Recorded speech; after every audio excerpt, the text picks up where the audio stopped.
Hello. Hello, hello, hello, hello, hello. Yo, sorry I'm going live so late today. I was working on a lot of things.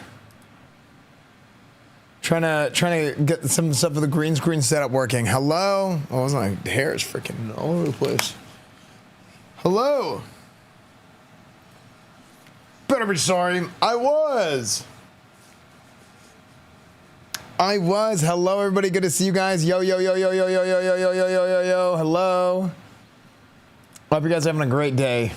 I hope you guys are having a great day so far. What's up? Hey, guys. Hello. Are you working on a game plan for today, Coach? I am. I have been working on a game plan, brother. And I'll tell you what that game plan entails. Yesterday's little preview that we got, if you ask me, was inadequate. It was inadequate. We didn't get to go through. We didn't get to do all the proper coach things that we get to do. And I think we need to start over today.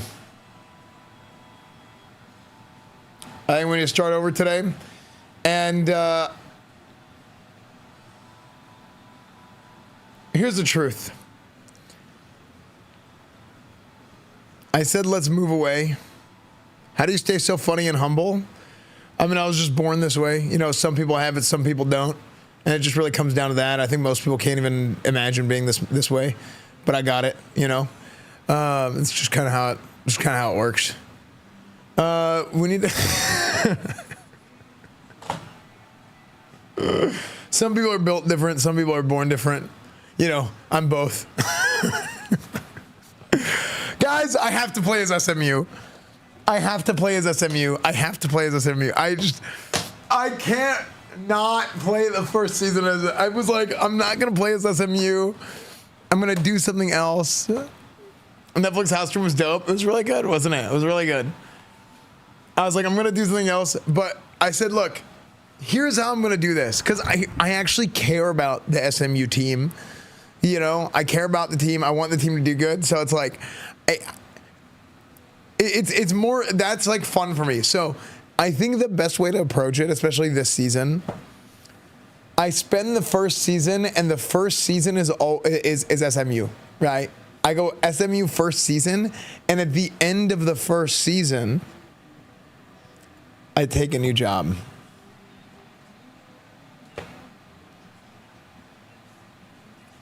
SMU is way worse than Miami this year. Doubters living easy tonight.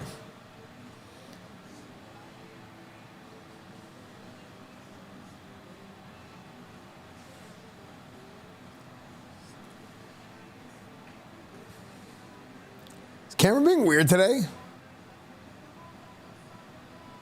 Is the camera like, something's weird with the camera today?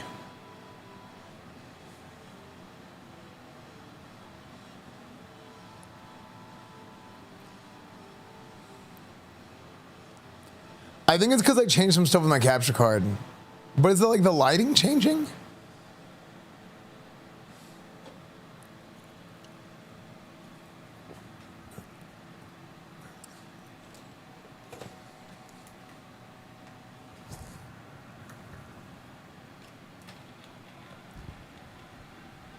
Here's what we need to do.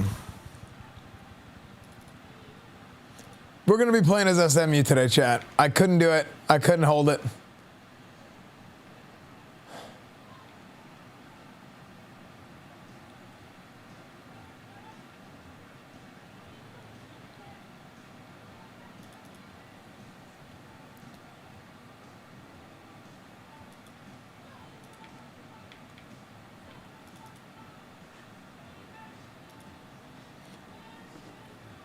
We got to do SMU, chat. We got to do SMU. We got to change it up. Yeah, we're getting a little bit coaching in today, MGS Master. We got to do SMU for one season. Give me one season of SMU, baby. Okay. Rip pants, huh? Fired from Miami already. Okay, I didn't get fired. All right, we're starting over. Are you allowed to play longer than 2 hours? Yes, today we'll have a proper session. Okay.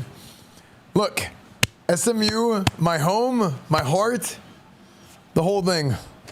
So that's why we got to bring back SMU. But I want to talk about some other stuff today first. 10 House, think of the tier 3, 85 months. I know I'm a little bit, I'm like a day late on this, but I want to talk about the PlayStation stuff. For Coach Esfand. That's right, brother. I appreciate that. Coach Esfand.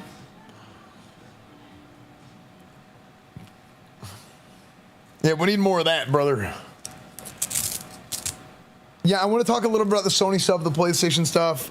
They're talking about getting rid of physical media. So we're going to start with that, and then from there, we're going to go to rest in peace, PlayStation. Yeah, obviously, I have some thoughts on this. I have some opinions on this. I like talking about the games.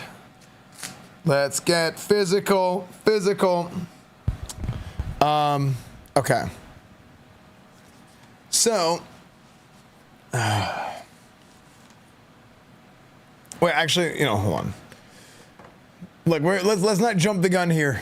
Okay, let's not jump the gun here and before, look, we're not in coach mode yet. We'll get there today. But I want to spend a little bit of time kind of reacting to a few things, talking about a few things. I know it's not going to start happening until 2028, but so if you guys remember, this is something that they tried to do years ago. They actually tried to do this like whenever I was in college, and there was a ton of backlash, and they backed out on it. Let me see. Why is my room is like dark?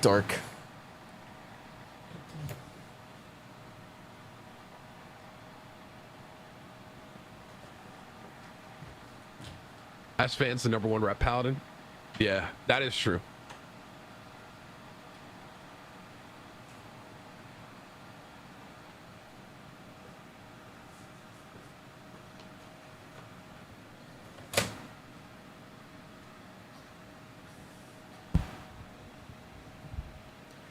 Okay.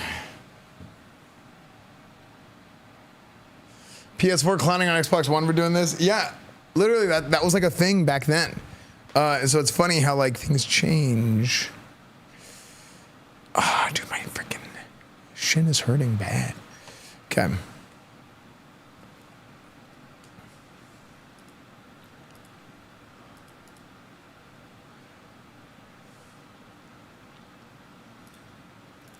Click. Let me see if I can find the tweet, the first tweet. By the way, my kick stream is working now. If you guys want to watch without ads or whatever, if there's ads. PlayStation.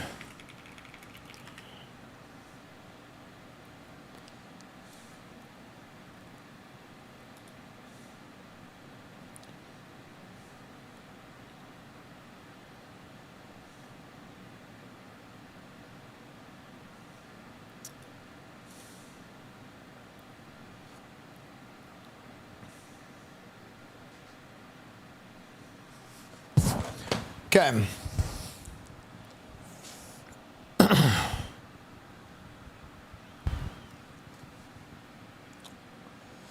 The court, think of the 5 months. Happened around 5 years ago? Yeah, was it 5 years ago? I thought it was longer than that. Especially my age, 45.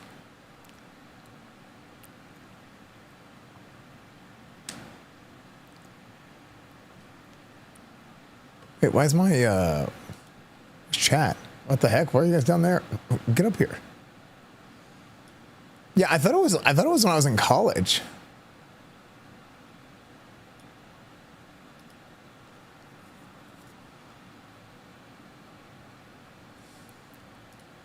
$45? No, I'm joking. I'm like 25-ish. It's 5 years ago for shutting down the PS3. Oh, yeah. Give it a little bit of stretch. Okay, so let's talk about this a little bit. So here's the update. Here's what happened.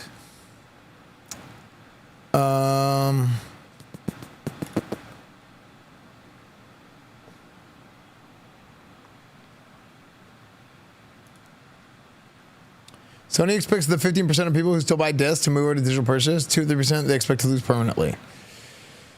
Last physical game I bought was Dark Souls 2 on PS3. Yeah, Coach, howdy headlocks. Okay, so, real quick, let's open this up. Let's talk about this. So PlayStation, I'm gonna turn this down just a hair. So PlayStation put out this news yesterday. They put out this news yesterday, and sorry, I gotta clear my throat. So PlayStation put out this news that, which this is insane, by the way. Like the whole thing is insane. And I'll get to it, but long story short, they announced that they're planning on getting rid of physical media. Right? They want to get rid of discs. They don't want to make discs for games anymore in the next 2 years. I think they said 2028. So I'll go over the tweet. We're going to look into it. And there's a lot of problems with this. And some of the things are obvious. Some of the things are apparent.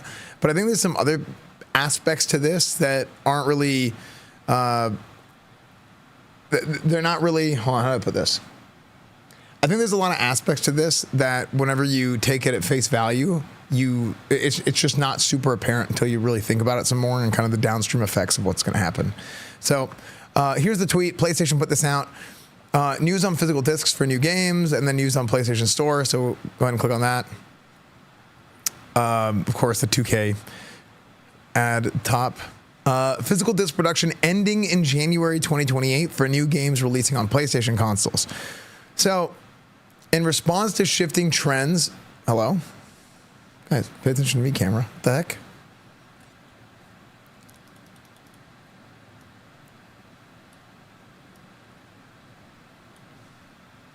What is this, text for ants?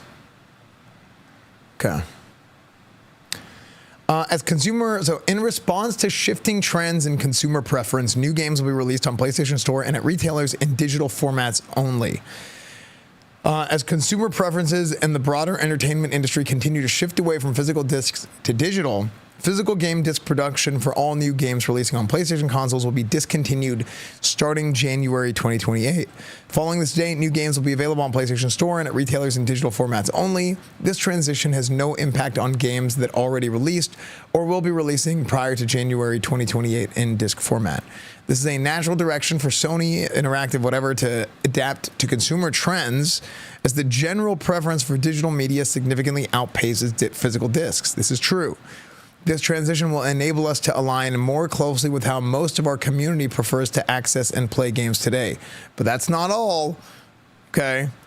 We'll continue to prioritize our resources to drive innovation in how players can access games and provide choices as to where players prefer to purchase new games. Whether that's at retailers or PlayStation Store, we remain committed to delivering a world-class gaming experience to our fans, and we thank you for your continued support. Did you like this? So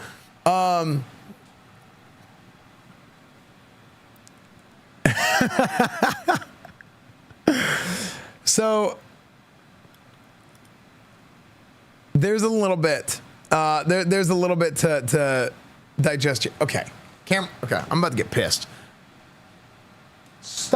Camera. Stop looking at the background. Look at me.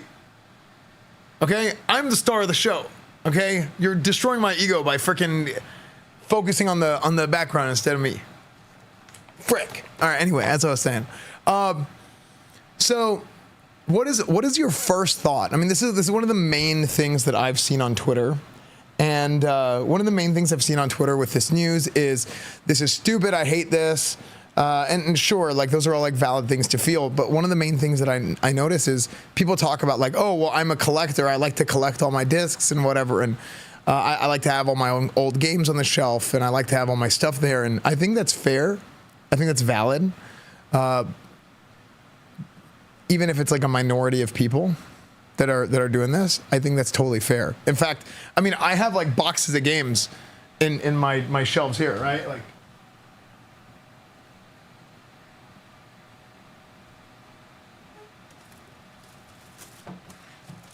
as I pull out my PlayStation 1 from Japan in here, Bonnie got this for me for Christmas or something. But yeah, like, I mean, I have like games, I have all kinds of stuff, right? So this is cool, you know, and why do I have a lot of this stuff? Some of this stuff is mine that, you know, I grew up with. A lot of this stuff I bought at a reseller. Like I bought it at a game store, at a used game store.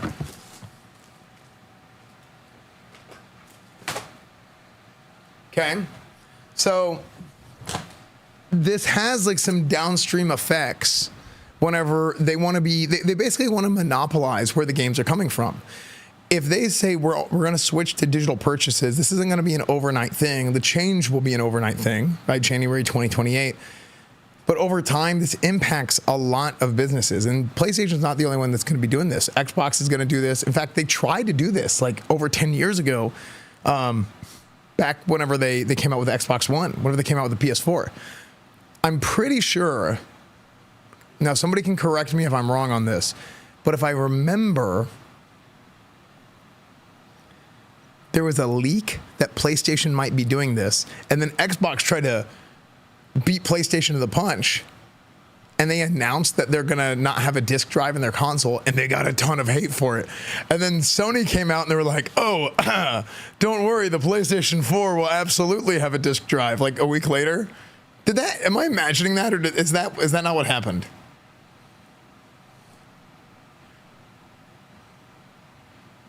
Yeah, so it's funny how, isn't that what happened?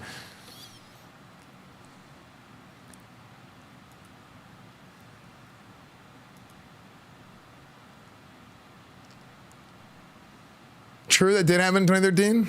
Nice FIFA trophy. All right. Okay, hold on. I gotta do this. Okay.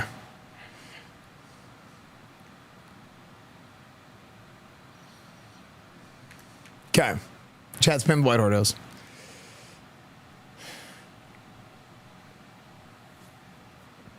So it was that Microsoft wanted to restrict you from using pre-coded discs so you couldn't trade and buy used games.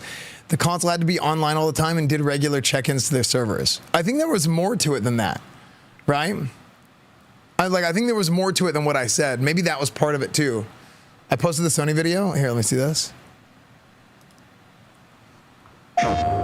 This is how you Official PlayStation used game instructional video. That's my camera is like freaking 4 acres big. This is how you share your games on PS4.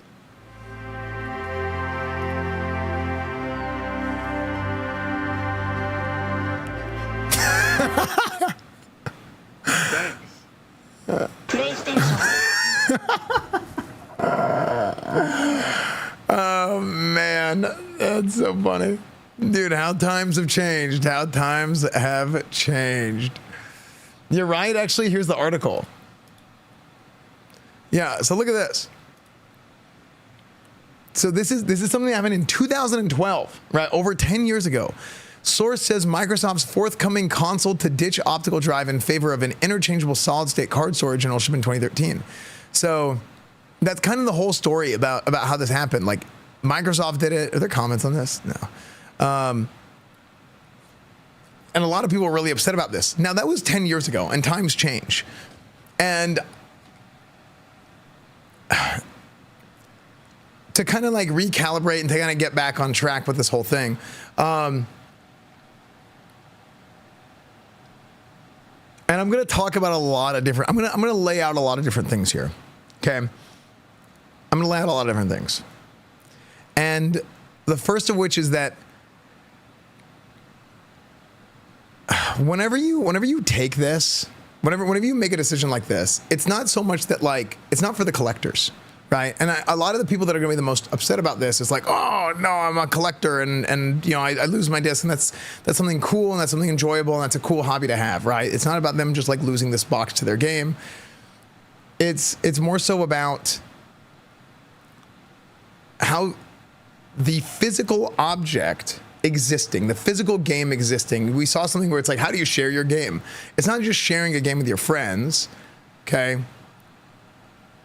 That physical game acts as a balance to keep the prices in check, because whenever you sell a copy of a game and it goes to somebody's account, okay? Like the ownership of that game, sorry, let me rephrase this. Whenever you, because it's a hard thing to kind of put into words. if I buy a game, this is a game. If I buy Metal Gear Solid 4, okay? If I buy a game, I buy Metal Gear Solid 4, which I got at Hood Game and Things. Hood Games and Things for $4.95.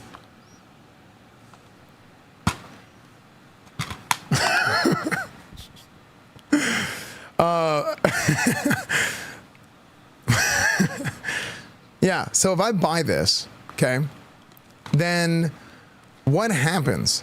This game exists, it's in my hand, I own a copy of this game, and then once I'm done playing this game, I can keep it, it can go in my closet, I can scratch the disc and then have to buy a new one, whatever, right? I can go to a GameStop or like I can go to Hood's Games and Things, okay? I can go to Hood's Games and Things and I can sell the game and be like, hey, can I give this to you guys? And like, yeah, we'll give you $2 for it, and then they sell it for $5, right?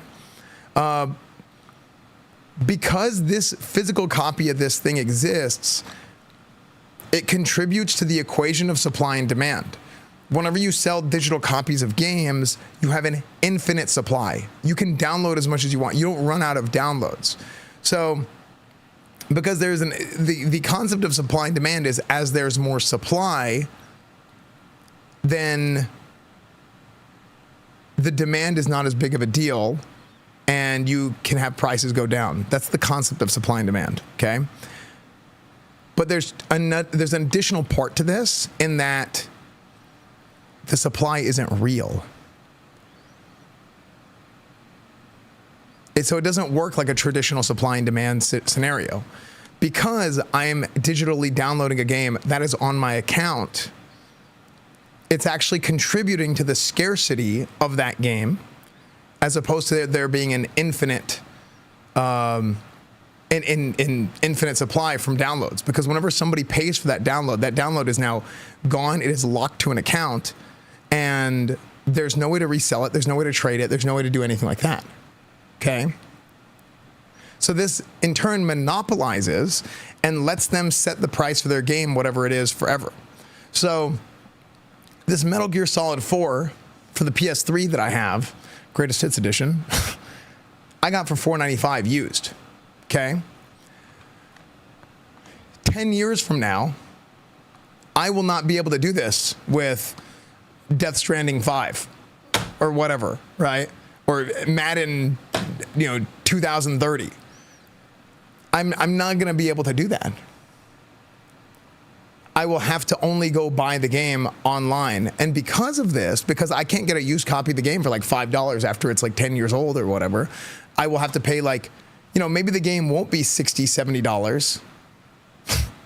Maybe the game won't be $100. Maybe it'll be at a discount, right? Maybe it'll be half off. But it just contributes to them being able to set these prices to whatever they want, and there's no challenge.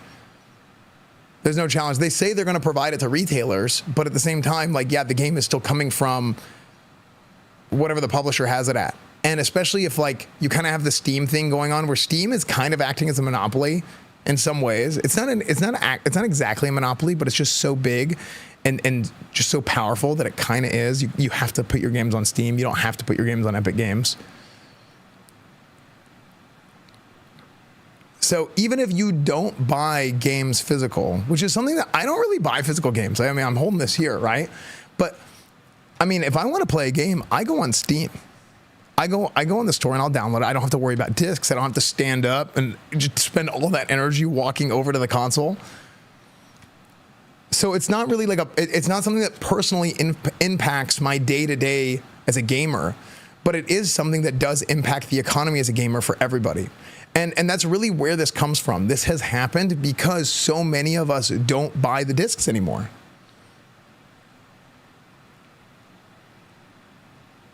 I prefer digital, never have to worry about disc going bad or losing it. And so do I. That's the thing. But it's literally our fault, is what I'm saying. It's literally our fault that this is happening. And that might kind of be the unpopular opinion about this because people are so upset about it.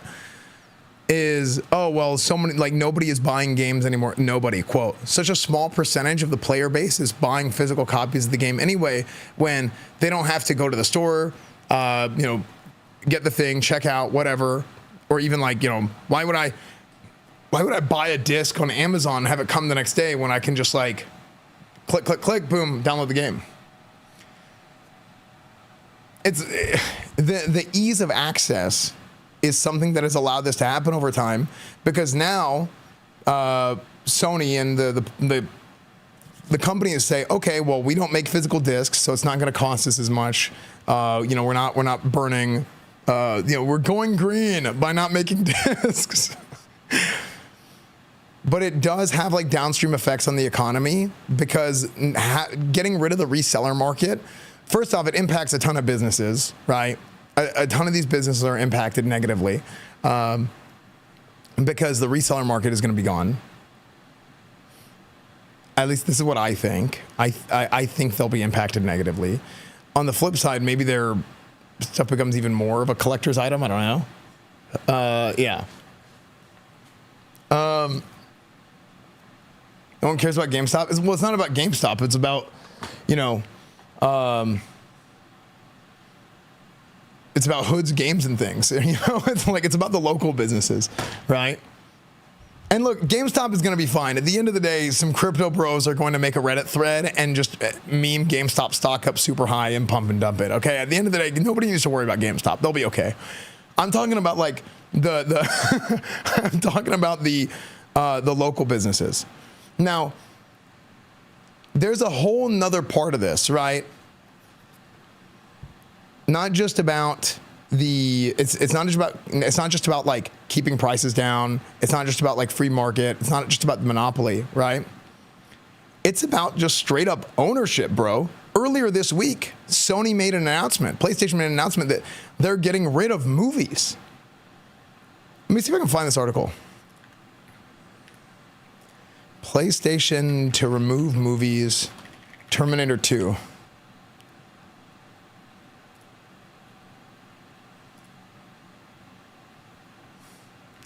So, look at this one.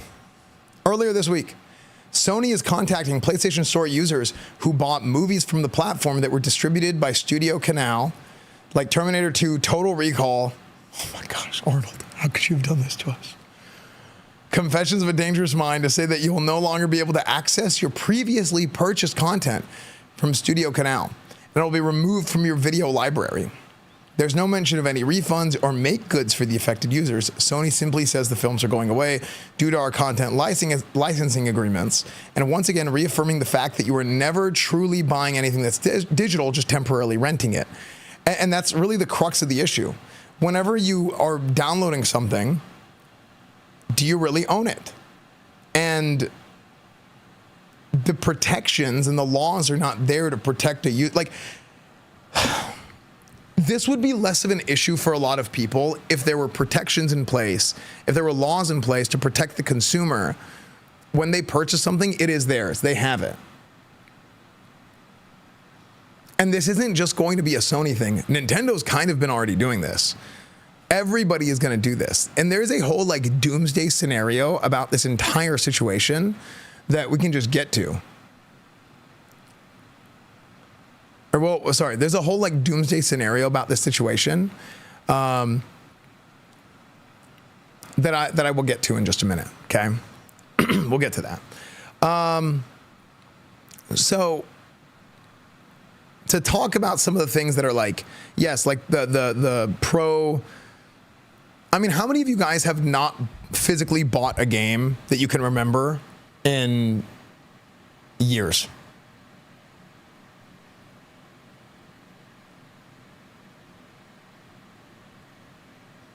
I'm one of them. And there's a lot of reasons for that, right? Like we talk about like how it's just easier to purchase.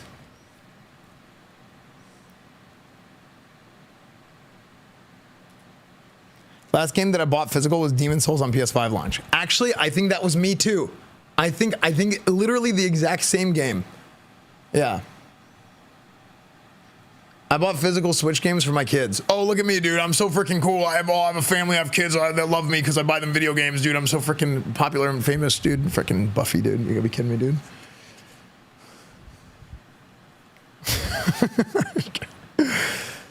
So I think for me that's what it was too, and I'm you know, this is like, I guess, a little bit of a pro digital argument, but like I said, it's not just about this. Like, obviously, you know, you save physical space in your house, you save time, you don't have to swap the discs, you can download it anytime, whatever. Now there's pros and cons to that, like you have to have good internet, you have to have all this stuff. I mean, hell, half the time if you buy a game these days, you have to like put the game in, and you still have to download and install stuff on top of that. So it makes sense that most people want to play the game or to buy digital copies of the game. That totally makes sense, right? But and myself being somebody else that does that as well, but because of the other issues that affect the entire economy. And like I said, the monopolization of not having resellers, not having that disc still exist. Because when this disc exists, and somebody can go to the store and buy Metal Gear Solid 4 for $5, I might still provide the download online. I mean, I think Metal Gear Solid 4 actually comes out for the PS5 later this year. I'm pretty sure. I don't know if it's a remaster or what, but am I wrong? I think they're doing this. But like, that keeps the price in check. Like, I don't know what they're going to release it for on the PS5, but the existence of this thing will keep the price in check whenever resellers do exist for like, this is kind of a bad example because it's such an old game, but my point still stands. Because I might go buy, you know, we talked about Demon's Souls for the PS5. Demon's Souls for the PS5 might go down in price a little bit because it's over time that, you know, somebody might not buy the game at full price, but I'll try out Demon's Souls. It's on sale for $20. But maybe I can go to the store and I can get Demon's Souls for $10 now, right?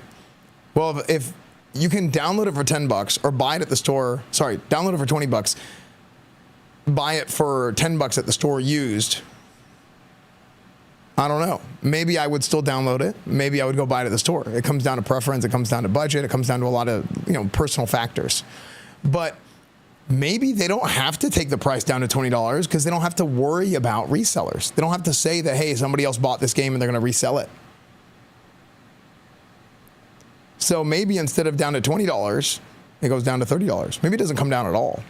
And that's what is such a big deal for so many people, is because this balances the economy and keeps everything in check. And I think a lot of people are missing the mark on this. And when they're talking about this, they're talking about things that don't affect everybody. These things will affect everybody, even as somebody like me who is a digital consumer of the, like a digital media consumer versus a physical media consumer mostly. Also, as fans, some families can't afford new games and they rely on used games or deals from shops. Yeah, and that's what I was talking about whenever I said like there's a lot of personal parts to this, you know? And then couple that with the fact that you don't actually own it. Sony is getting rid of the licensing for some of this stuff. So now if you bought Terminator 2 on the PlayStation Store or Total Recall, the movies, okay, well, sorry you bought that for however many years ago. Our licensing agreement ran out and it is now gone. And people are not really made aware of this. Now, maybe in the fine print of the, you know, the EULA or wherever else, maybe in the fine print it was there the whole time. But people are not led to believe that is what is happening whenever they go to the store and they click buy or rent on YouTube, right? On YouTube, you know how you can like rent movies on YouTube or you can buy the movies on YouTube? I bet it's the same thing. I bet there's a licensing agreement for like 10 years. In Grand Theft Auto, so I'm going to recall a story from a few years back.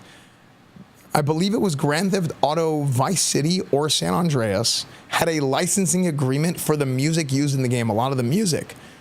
So whenever they did the re-release of the games, they did like a remaster, like HD edition of like San Andreas and Vice City and stuff a few years back. A lot of the original songs were not in the game because the licensing agreement that they had didn't last. So you still needed to play the game on the original disc to have a lot of those same songs. It was Vice City, yeah. Same thing happened with GTA 5. Had to change a bunch of music, and they all have. So because of that, because the games are online as well, so this is another side point, I'm pretty sure if I play GTA 5 right now on Steam, I'm going to be missing a lot of music because of their licensing agreement, they legally have to go and they have to remove those songs from a lot of the radio stations. Whereas if I played the Xbox 360 version, that's an insane side point, by the way. These guys milk the game on like 3 different consoles, 3 different generations. But if I play the Xbox 360 or maybe the Xbox One version, I'll have different music because I'll have it on the disc originally. There's no real thing anymore as ownership of any digital property. We should come up with a system, maybe like tokens that are non-fungible. Non-fungible tokens. What do you guys think? Yeah. So that's what a lot of people don't realize about this stuff is, and I wish more people would make this point that affects everybody as opposed to people that are just affected by it directly. Because I think even us as digital media consumers versus physical media consumers, we are going to be affected by this negatively. And that price competition, whether it's from resellers, whether it's from retail, like first party retailers. I mean, I call them first party, even though technically I guess they're not. But like, let's say you go to like a Best Buy or a Walmart or, whatever, right? They'll have sales. They'll have different things going on. It's Black Friday. All that's going to be gone. It's all like that's the storefronts. They're all going to get effed. The deals are at retailers, not PSN. Well, that's what I'm saying. That's all going to be gone. So now, the fact that those even exist keep the prices in check. Wasn't recently that there were some games that the online servers shut the game down and even hard copy owners couldn't play it either, if I recall? Ooh, I don't know.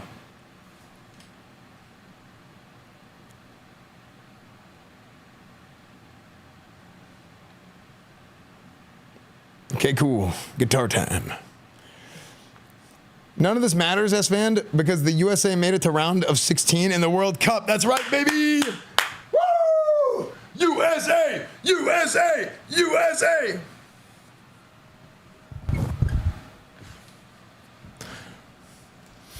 It was the crew? That's what I was thinking of, really.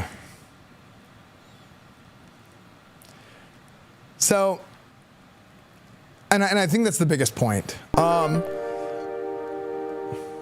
Oh, DTS?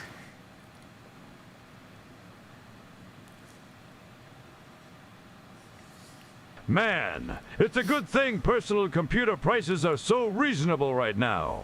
Glad all of these disenfranchised PlayStation owners will just be able to easily switch to PC gaming. Okay. This is gonna lead to my look, this is a good segue, so I'm gonna go ahead and talk about this now. This leads to my conspiracy theory about gaming in the future and this freaking post-apocalyptic freaking cyberpunk world that's coming in the next like 20, 30 years.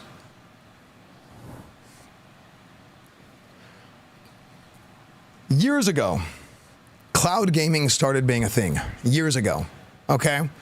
And it didn't really hit at the time. There was a little bit of delay, a little laggy, whatever. I mean, Nvidia had something. I think it was Shadow, right? Shadow. I actually went to like a Shadow event. You know the Princess Leia hair clip. It was at that event. It was like my first year of streaming or second year of streaming or something. It was my first year on Twitch. So cloud gaming, they tried to make it a thing, but it was kind of ahead of its time. And there's still like, you can now stream your games, right? Like game streaming from your Steam to your Steam Deck or to another PC or like the PS5 on the handheld PS5 thing. This is what I think is happening. As the cost of PC parts are going up, the cost of hardware is just going up and up and up and up to the point where for the average person, it's going to become unattainable. And look, this isn't going to happen next year. It might not happen in 5, 10 years even, right? But this is my freaking doomsday scenario. Internet speeds are going to go up. You know, people are going to start getting like 10 gigabit internet. But the cost of RAM and this and that, whatever, everything that's hardware, too expensive. Okay? People aren't going to have it. Instead, what people are going to have at home, they're going to have clients. Okay? They're going to have clients.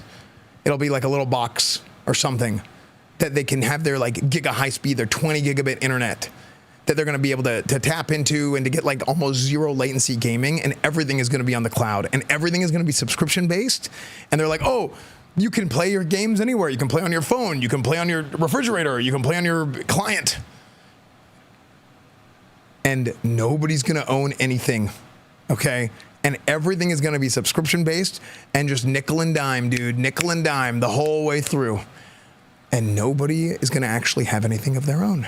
This is the freaking doomsday scenario, and they're working us towards it, dude. As the cost of hardware, the freaking data centers get bigger and bigger.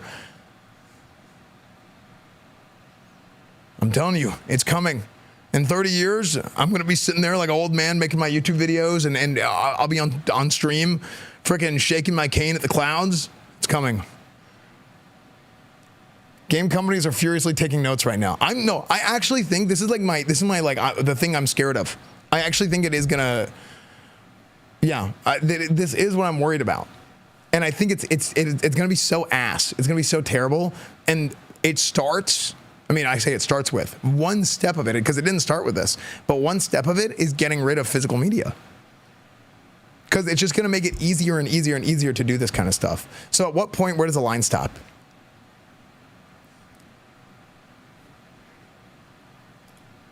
The line, there's got to be a line somewhere. And there's got to be a stop to it. Because I do think it is going to get to that point where, hell, they tried to get rid of cable TV only to give us the channels that you were paying a subscription. You would buy cable TV and it was a whole package of channels that you were paying a subscription for. People were like, well, I don't watch I don't watch the news. I don't watch HBO. I don't watch Cinemax. Well, I'm not going to pay for that. I'm not going to pay for that. So I'm just going to pay for Netflix. I'm just going to pay for this thing. I'm going to pay for that thing. Wait. I'm paying for everything.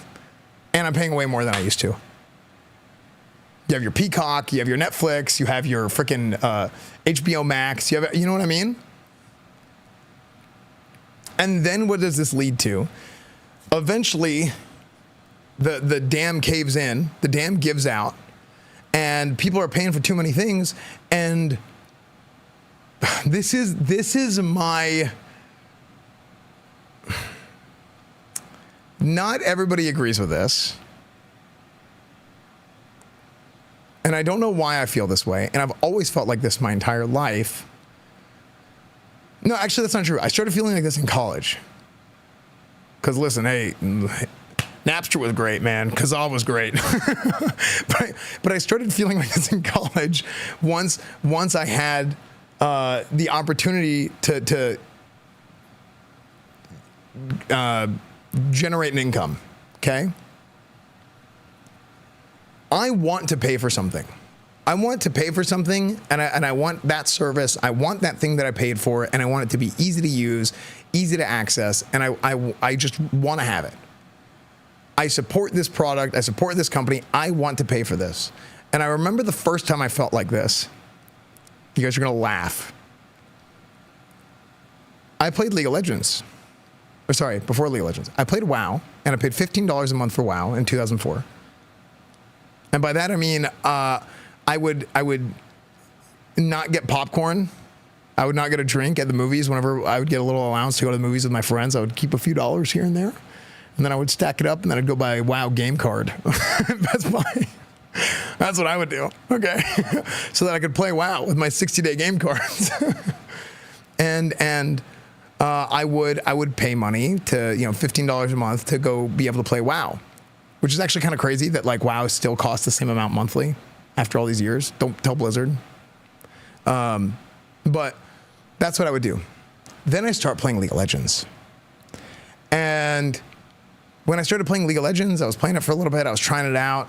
And then I remember like I was getting close to level 30, I think. I don't think I had hit level 30 yet. And here I am playing AD Ezreal mid. And I'm thinking to myself, am I a leech? Dude, I'm playing this game all day, every day. And I used to pay money to play WoW. I'm not paying any money for this. And I felt like a leech. So I started buying skins. I literally started buying skins because I felt like a bad person. Because I was like, I'm gaining so much entertainment from this. And this is like, I want to support this game. They need to make money for this. So I've started buying skins. I swear to God. I swear to God, I had this feeling in college. Now, I know a lot of people don't agree with this, but I do think a lot of people, I do think there are people out there who think like this. For example, people are going to do whatever they think is easier. Okay. And this is the more balanced sort of feeling of this. And I'm going to use Spotify. I mentioned Kazaa and LimeWire and Napster or whatever earlier. Spotify provided an easier way for me to have my music and listen to my music and do all these things by going out and getting licensing from all these people to, hey, like, you know, pay us a fee, whatever. And I feel like the piracy of music, because everything is so easy now and just the way music is consumed, and it doesn't really work like games exactly. But now they've tried this with the Game Pass and whatnot. But it kind of like, I feel like the piracy of music is not really there. The piracy of music now is just nothing. It's peanuts compared to what it was like 20 or 30 years ago. But the piracy of sports events, you know, on all their different subscription services, the piracy of games is there. Now they've like games have done things to try and like keep their games from getting pirated. But people are always going to find different channels of being able to pirate or torrent or this or that. And that's where a lot of my concern comes in. I think the dam breaks. To kind of go back to what I was saying earlier, the dam breaks, and instead of making something so easy for people to consume and spend their money on and to have like the best solution, something that they pay for, they might be like, damn, I'm just going to pirate this shit. That part, you nailed it? Yeah. It's just something that is a major problem, that if you don't make something easy, if you don't give the best option, people are going to go out and they're going to find the best option, right? Whatever it is. Spotify is a really good example of the best option for the consumer for a lot of, and you know, there's other services, right? But I'm just using Spotify as an example.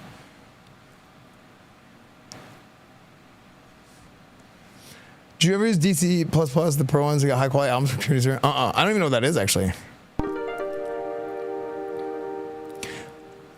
To quote a great man, piracy is almost always a service problem and not a pricing problem. Yeah. That's a really good point. Who said that? I mean, it's true though. It's you have to provide the best, exactly like I said earlier. You have to, it's Gabe, Gabe and dude. In Gabe we trust, dude. But he's 100% right. I mean, I think the exact same thing. I think the exact same thing, where you need to do something where this is now the best way to do this. And I don't have a solution. Okay. I don't have a solution because, you know, you have these are the things that you lose with the loss of physical media, right? The resale market of buying used games, which can happen in any way, right? Like let's say you don't like the game. Let's say you beat the game and you're just not going to play it anymore, right? Some people want to replay games, some people don't. You lose. Hey, you want to borrow my copy of Star Fox 64? We used to do that. Hey, can I borrow? I used to do that with my friends all the time in elementary school. Like, hey, can I borrow Star Fox and I'll let you borrow Super Smash Brothers, right? Or like you know, any sort of like hell, actually, if you buy somebody a game as a gift, like let's say you want to get, hey, I want to buy you this as a gift for Christmas. Give them a code. I mean, you can do that now. Like you add them as a friend on Steam. It's like less special or whatever. So I mean, that's not really like something that's completely gone. But wait, you had the freedom to lend someone a game that you paid for? Hold on. My parents paid for it, okay? But yes. Watch this. Oh, we just watched this. This is how you share your Yeah, we games just watched on this. PS4.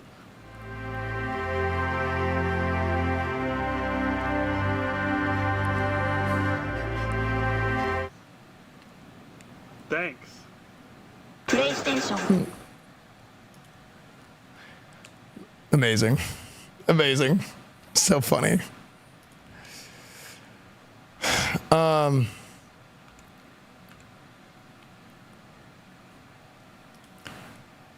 We can stop it by not participating then. There's no money to be made and they will backtrack.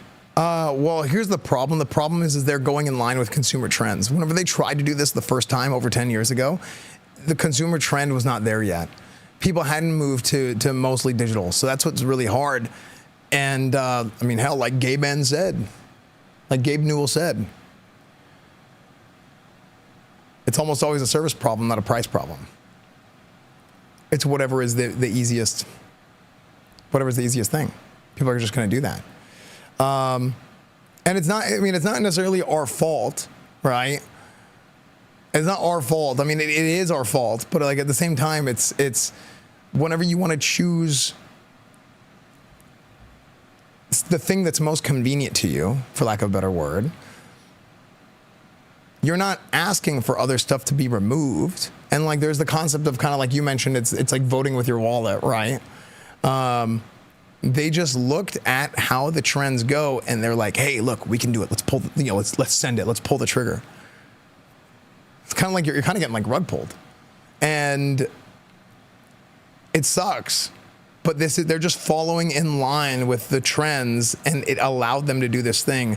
So it's super hard to ask people to not do this anymore because, and I'm not saying it's like 100%. You can always backtrack, right? It's not done yet. You can always backtrack. But man, it is hard, man. I blame Esfand for all this. Thanks, man. Oh, a classic WoW viewer. Esfand? How could Esfand have done this? But yeah. But there's a lot you miss out on, man. There's a lot you miss out on with the loss of like the physical media. You know, there's a lot that you miss out on. I mean, just thinking about like I talked about gifting somebody, like somebody gets something for Christmas, it's their birthday, right? Going to a midnight launch, right? We went to the Nintendo Switch 2 midnight launch in Spain last year. That was cool. You know, midnight launches are cool. It's a cool event. Like I remember being so excited to stream a midnight launch. Now, it was kind of scuffed. We literally got off the plane and went to a midnight launch, and like half the people there didn't speak English, but it was a very cool experience. I say half. Most of the people didn't speak English, but it was such a cool experience, man. And, you know, for the collectors, right? Having your games on your shelf, it's like these are like also a form of decoration for a lot of people. And that kind of stuff makes people happy, right? Like you want to have a home or a place that maybe you live in that you have something and it's nice and it makes you happy, and that's cool, right? That's cool that different people have that. Remember the midnight release of TBC? Dude, that was hype.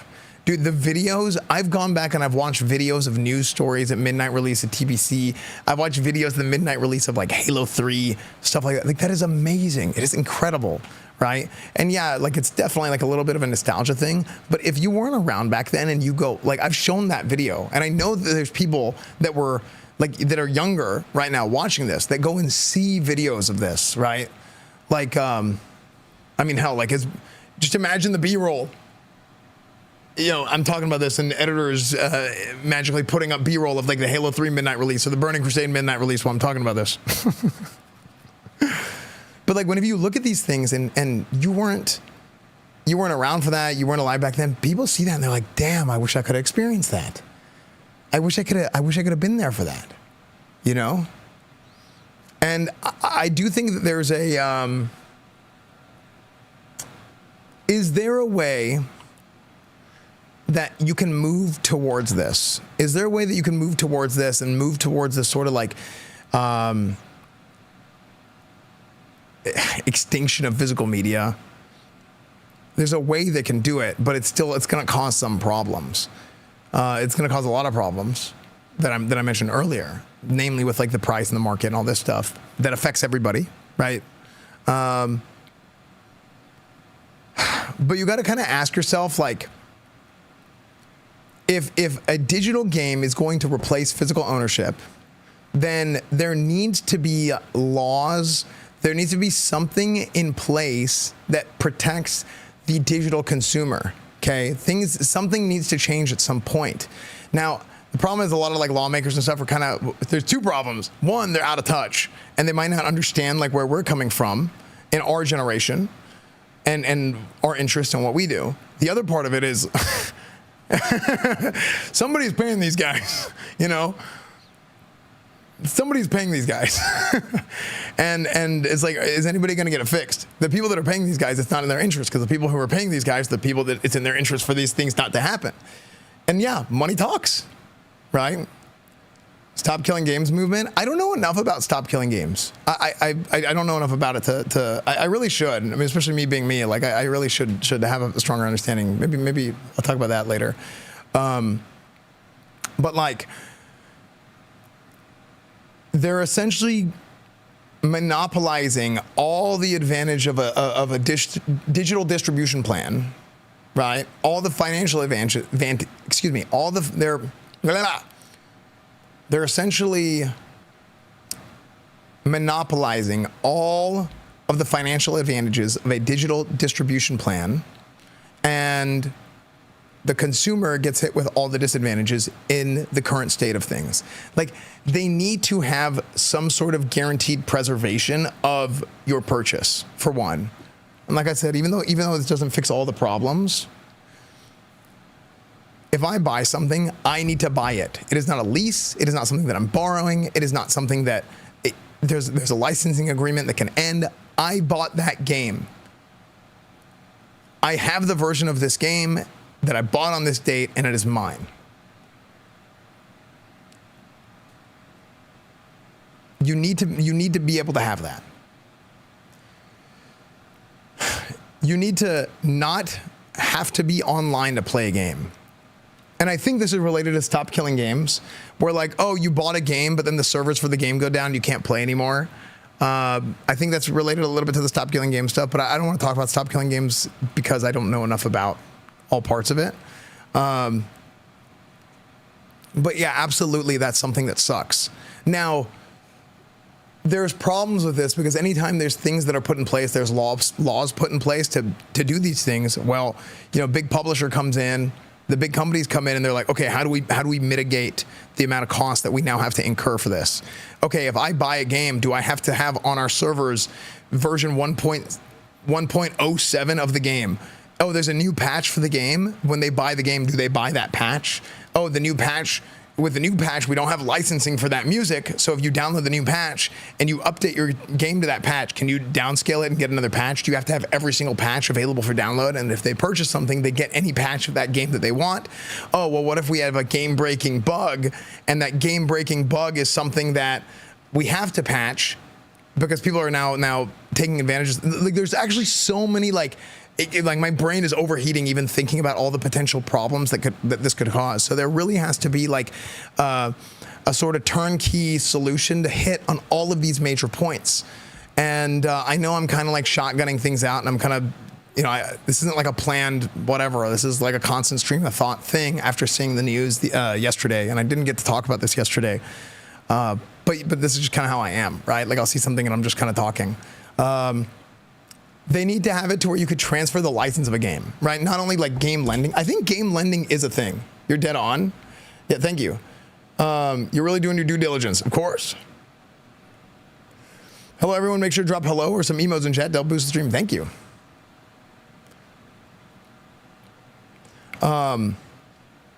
I think the biggest issue is the consumer and how Corpo delivers what the average consumer wants. Since 85% of PS5 users only buy digital, that's a real number. It's increasing even. There's no point in releasing physical anymore. Cost cutting. Yeah, we kind of talked about this earlier.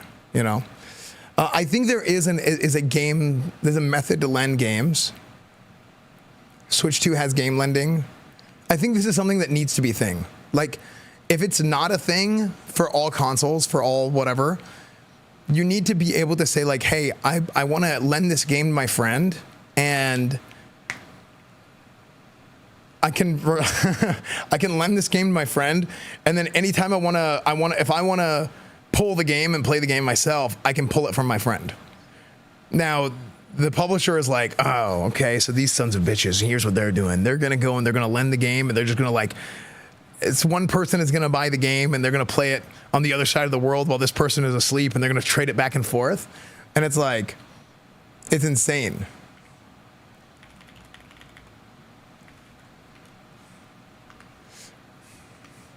You know? So it's just kind of one of those things that's just like crazy, right?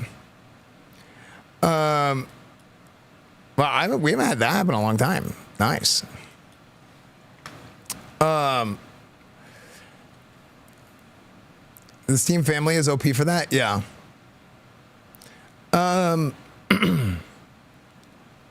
It's called console sharing offline. Yeah, so there's some methods for this right now. There's like the console sharing stuff that you can do, the Steam family, stuff like that. But I think this is something that should be mandated. Like, it should have to be a thing. I also think, now this is a really big one, and this might take, literally there will have... Raider, sorry I'm not on patience. My question is, how do you think about GTA 6 FAL? So, thanks, Firehead, for the 104 months, by the way. 104. Crazy. Because they're not going to do this on their own. This is probably going to have to take a lawmaker. Laws are going to have to get changed. If you purchase a game, you should have a license for that game that you can then give to somebody else. I should be able to go into my PlayStation library, click on a game, and I should be able to go to like more info, and I should have a game key for that game. And there should be a button that you say like release game key, and when you release it, it's pulled from your account, but that key is still active. I can then give that key to a friend, to somebody else, and I can give them the game. I can sell them the game. They would never do this on their own. This is something that is probably going to have to take legal action. But that is like the one solution that I'm kind of thinking of now. Correct, a lot of the nuanced stuff will require legislation because companies just aren't going to do it because it is not in their best interest. That is something that is not in their best interest.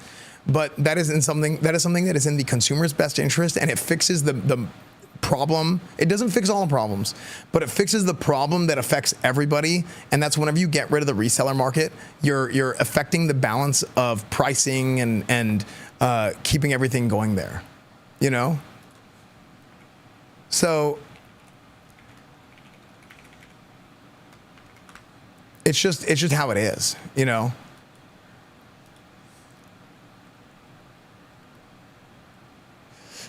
Xbox has the greatest opportunity to troll PlayStation now, but they won't. Well, I think they're not going to do it because they want to do it themselves. In fact, Xbox is the one who's like championing Game Pass, you know?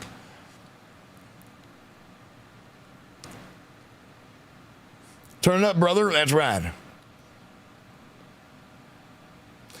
Unless there's a massive movement and immense backlash similar to cross-play years ago that forces their hand, but I doubt it will be anything like that. The outrage on this right now is a small vocal minority.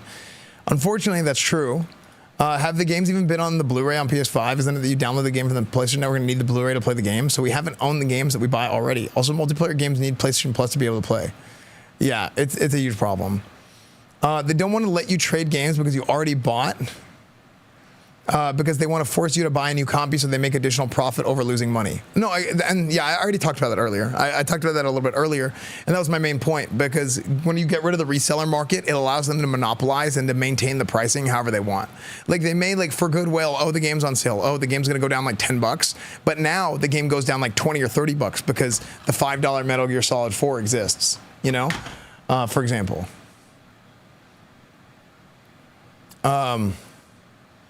So that's what I think,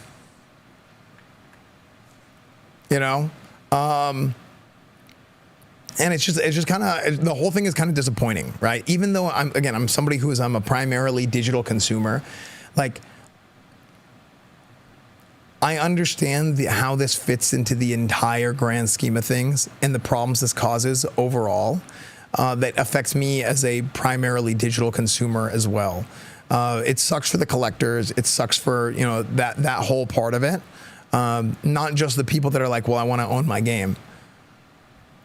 Which, again, it sucks for them too. But there needs to be like some actual like legislation. There needs to be something that changes somewhere. And they essentially need to be strong-armed in doing it, because I don't think they're going to do it on their own. You know? And look... I don't have the solution to make this happen, and it's not as simple as, hey, everybody needs to vote with their wallet and don't buy physical games don't buy digital games, only buy physical, because I don't really think every gamer should do that. I don't think it makes sense to. I think it makes sense to do whatever's most convenient for you and what you like to do the most. And I'll even take it a step further. I don't think it's reasonable to think that like physical media can be something that is like, I don't think it can even be like the primary or dominant form of like consumption of the media. I don't think it's there anymore. It's just it's almost always a service issue, not a pricing issue, right? That's what we talked about earlier. So the discs really just exist to provide competition, resale, preservation, right? Like you actually own the game, and having like consumer control, and like you feel like you're doing something with your money. And getting rid of it entirely is not something that's like good for consumers. It's not progress for, you're not working towards progress for the player base, right? The people playing the games.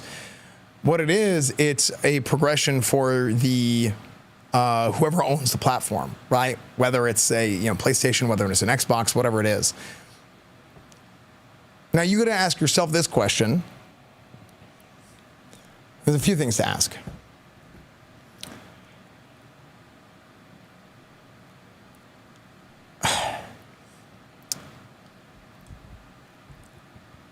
Is this something that's going to make you change platforms?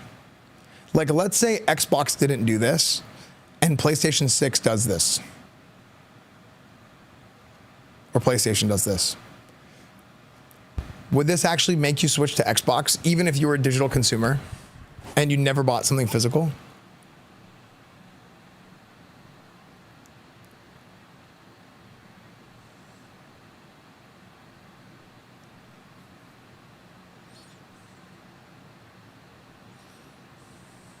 Xbox doesn't have God of War. I would say yes, but if it currently shoots itself in the foot and with news every day, true. No, why would you? Well, the reason why you would is everything that I said earlier, because of like the market and how the physical media works to balance the market out. I think I'm indifferent.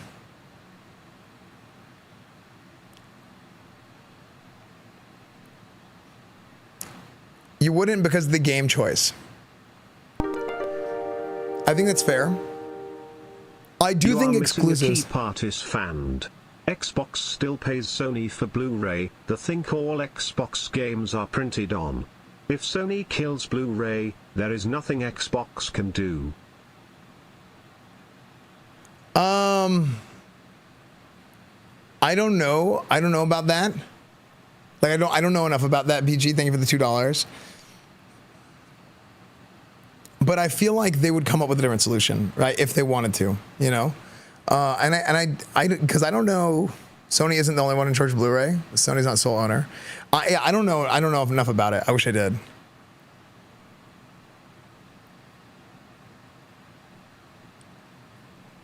Ownership of our games is eroded over 2 decades silently. Yeah.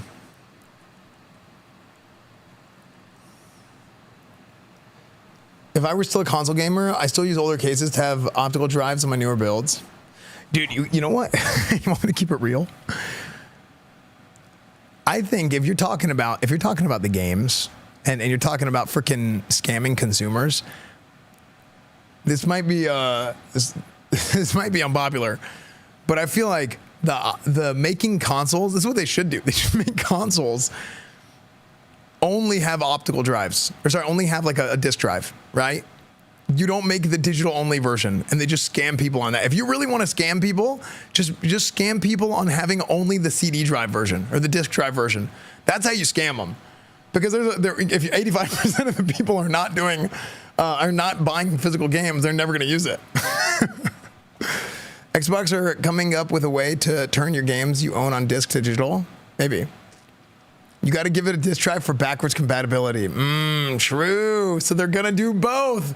They're going to do both. Yeah. Yeah, they're going to make the digital only one more expensive. Yeah, it'd be crazy. Yeah, Mexico versus England, who you got? Hey, listen. I gotta support the boys down south, brother. I got to support the neighbors down south. Viva Mexico, brother. Viva Mexico. That's what I'm talking about. Viva Mexico. Yeah, hell, look, listen, I love tacos. I love burritos. What the hell did England do for me? Beans and toast? The hell is that? That ain't no meal. Fish and chips? That's French fries, brother.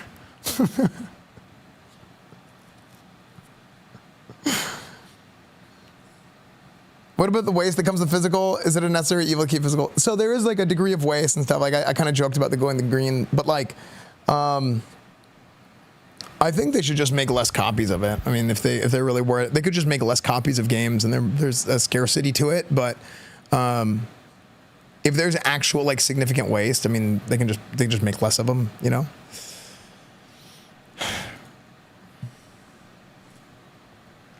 Hold on, what is this?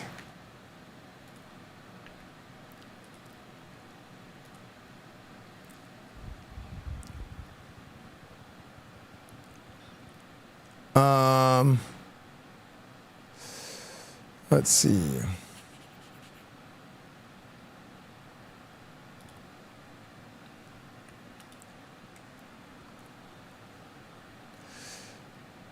Sony seems to be testing dynamic pricing for digital games, but you shouldn't start panicking yet. Guess the price. Sony and its new release strategy, which reportedly involves skipping PC releases for its biggest blockbusters moving forward, is the talk of the town right now. But in the shadows, more changes appear to be taking place. First noticed by price sales tracking site PS Prices, it seems that Sony is testing a large A/B price experiment. According to the specialized site, the same games are shown to different users at different prices. Wait, I totally missed this news. What? Did you guys know about this?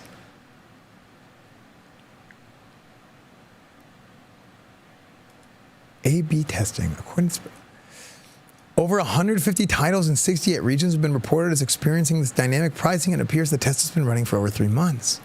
PS Prices report this has been happening since November and isn't limited only to Sony's AAA titles. It's also been affecting third-party releases. Users are randomly placed in control or test groups and see different prices for different games. These new prices are tied to IPT pilot and IPT OPR testing programs that are... Dude, this sounds like a freaking conspiracy theory. That were detected by the sites as unusual offer structures in PlayStation API responses. PS Prices choosing to label the price affected as experiment for now. Major examples include Marvel Spider-Man 2 and God of War Ragnarok, surprisingly going down to $69.99, its usual price of $79.99.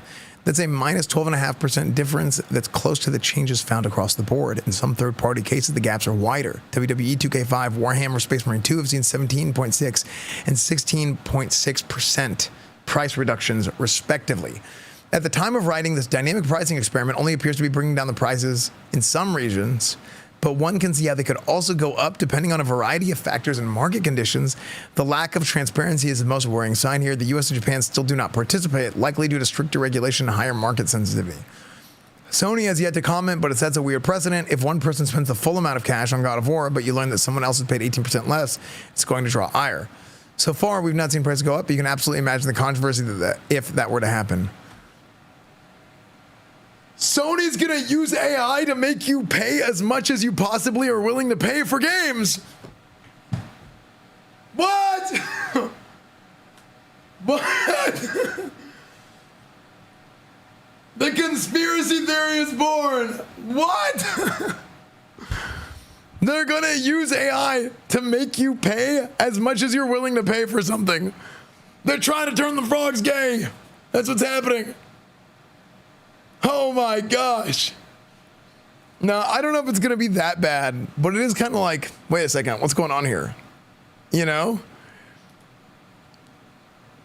You got to check Kojima's tweet. Let's see what Kojima-san said. Hideo Kojima Twitter.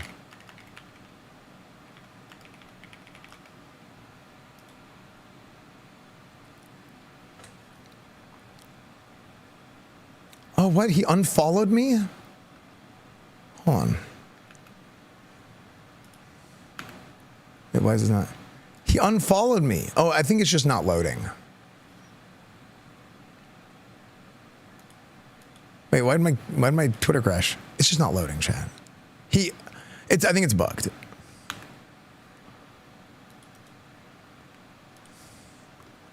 Okay.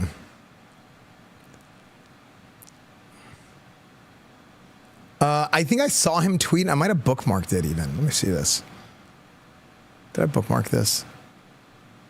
Bro, where is this?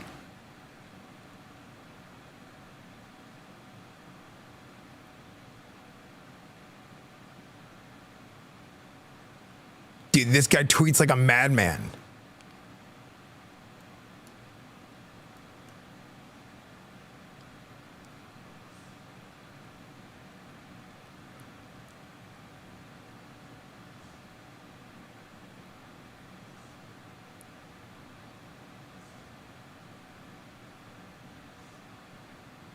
Can somebody link it to me? I used to follow him, but unfollow because he tweets so much. Well, I mean, it doesn't really matter anymore. Like, I think that's like the meta of Twitter now is like to spam tweets actually, and like hope something gets in the algorithm.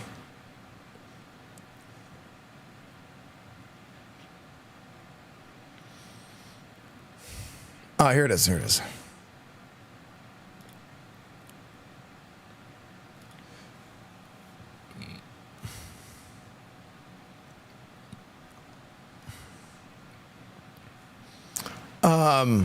Eventually, even digital data will no longer be owned by individuals on their own initiative.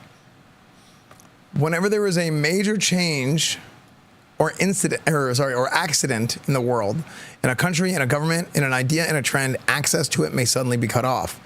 We will not be able to freely access the movies, the books, the music that we have loved. I would be a have-not. That's what I'm afraid of. This is not greed.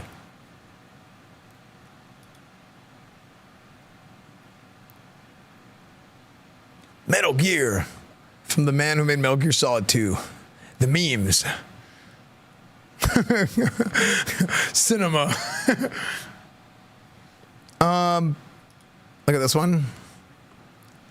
Just so you know, it may look like rainbow flag t-shirts that I'm wearing today, but I'm not kidding.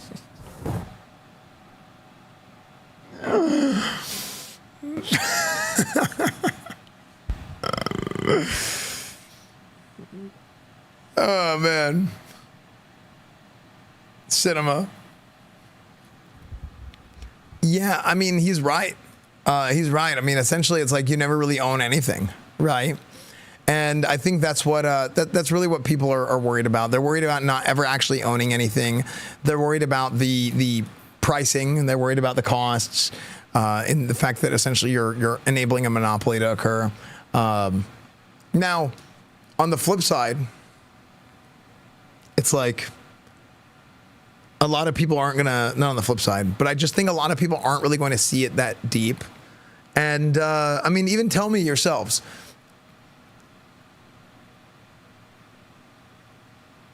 Just talking about all these things or thinking about all these things now, are there any of you that, like, again, you're like a primarily digital media consumer like myself, that we're kind of like, whatever, whenever this news broke, but then now, after kind of thinking through everything and talking about anything, are you like, wait a second, maybe this does actually affect me, even though it's not something that directly affects me, it does indirectly affect me.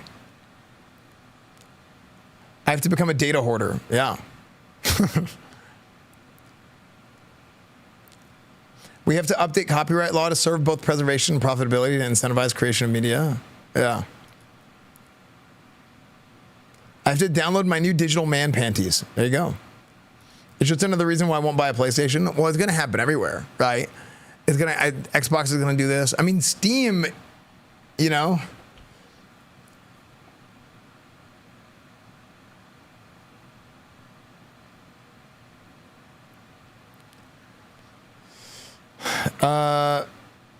What's up, 3 Crown Redhead? I don't know. Yeah. I don't know about the totally not Esfand. Yeah, I don't know. I hadn't heard about it.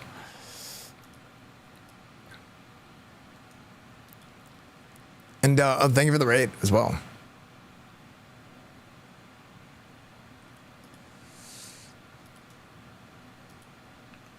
Let's see.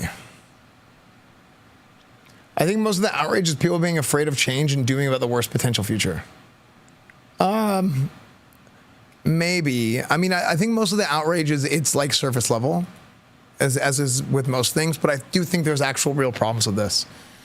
you see Domino's tweet about going digital?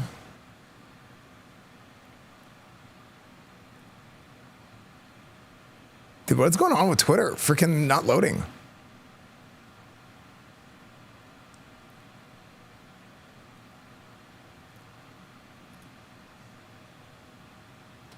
What the hell? Oh, okay, it works now. In response to trends in the gaming industry, as of 1st April 2027, Domino's UK will cease production of physical pizzas and shift all production of digital pizzas only. Consumers will be able to download our full range of delicious pizza codes and, using the power of their imagination, enjoy them in an entirely virtual sense. Nice. No, I mean, I think that's great to hear. I mean, that's huge for me because then I can get all the flavor without any of the calories. It's good stuff, man. Yeah. Look, on that note, to close it out, let me know what you guys think in the comments. I mean, this is for a YouTube video outro. Let me know what you guys think in the comments. Is this something you care about? Is this something you don't care about? Is this a huge problem? Is it not a huge problem? Like I said, I think it is. I do think this is something that affects everybody, even as somebody who is primarily a consumer of digital media versus physical media. So, like I said, let me know what you think. Like the video, subscribe, leave a comment, all this stuff. You can go follow all my YouTube channels. Everything is EsfandTV, and then you can go and there's like Esfand Daily and Coach Esfand. We got to get the sports videos going soon with Coach Esfand. And Esfand Daily, we've done like that's my new live channel. I was using it for some other stuff before, but we're trying something new on that channel where we get like live updates and stuff like that. But the more recorded, sort of planned type of videos, even though, I mean, what's planned these days? But the more like kind of planned, those types of videos are going to be on this channel, which is going to be, I think, primarily gaming content. I don't know. I'm trying a bunch of stuff on YouTube. We're trying some new things here. So check me out live, EsfandTV on Twitch. Follow me on Twitter, Instagram, Kick, Discord, Reddit, TikTok, whatever it is. Everything is EsfandTV. So thank you for watching, and we'll see you guys next time. Cool. Video over.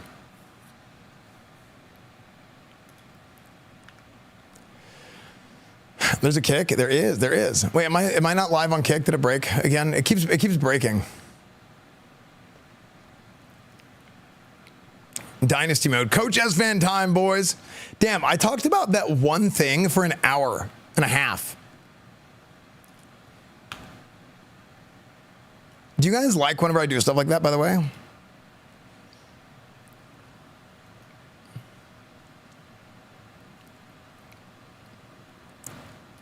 Any gifters? Because I personally, I really like starting my stream off with just chatting and like having something to talk about and just going off on a topic. Flu, thank you for the 5 gifted. Thank you, man. I like the people talk yapping. Yeah. It's like when you get industry interviews. Yeah. Could you start from the beginning? I missed it.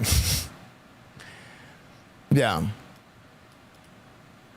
Because I like, it's kind of like the old, like how I used to do my stream years ago was I go just chatting and I'd react to like the subreddit and stuff like that. And then there was like a period of time where I'm like, man, there's like not enough things being posted, and it would make me kind of like wander, and I'd get bored, and then I would just like get to the game, right?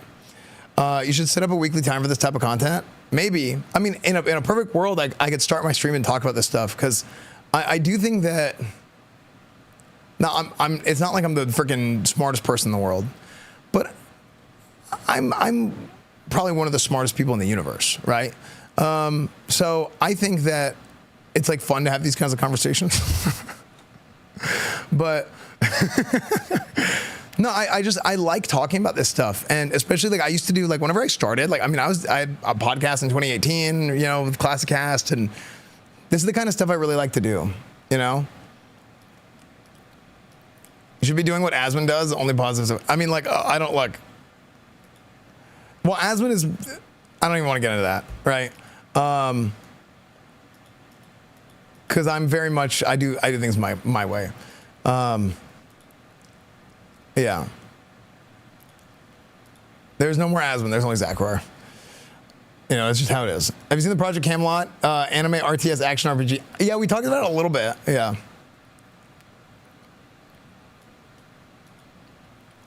What would a positive version of Asmongold be like? Pirate Software. What's the next game you're gonna play, and why is it Mass Effect? We need Zach Piker. Yeah. Okay. Yeah, we'll do more. We'll do more of that. We need Zach Piker. Yeah.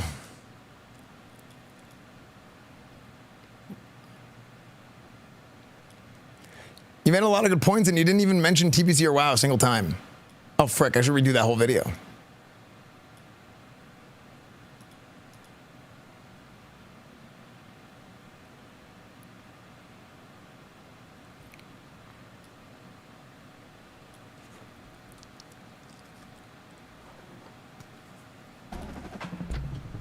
Guys, I'm doing great. I'm doing even better now that it's time to lead the SMU football Mustangs, ladies and gentlemen. Wait, hold on. I gotta make a new YouTube VOD. We're gonna make a new VOD on YouTube. I tried to set it up beforehand because I knew there'd be a transition period.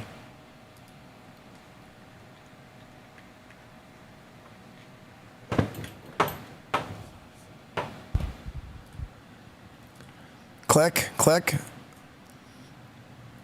I want to find a way to have somebody else do this for me, by the way. Like, if I can have a mod make my YouTube VODs, so I don't have to spend forever doing it. I don't know how to do that, though. Okay, redirect. Wait. CFP27, click, click, click, click, click. Cool, Coach Esfand returns! Speedrun, speedrun, speedrun, speedrun. Oh man, it is so hot in my room, man. It's freaking hot and steamy. Okay, YouTube, I'm gonna send you over with a redirect. Save. Boom. Gentlemen.